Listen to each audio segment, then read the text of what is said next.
Rodna gruda Staza jeho dala snažnog čuda. Ljude vidgaju na vremena, riječima stvara mirna vremena. Ilirski pokret, njegova snaga, za jedinstvo narode straha. Kaj je pravopis, jezik nam svijetli, kroz stola riječi budimo njeni.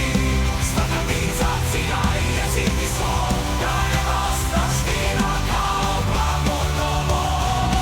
Politika, novinarstvo, njegov put ugovorni za slobodu, srce mu ljubav žut.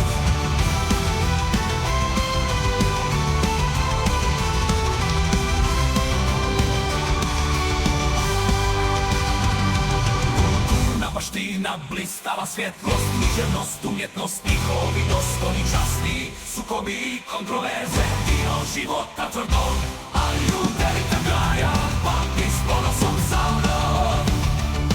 Ljude, kaj ti si naš svijetli trak, tvoja riječ nam daje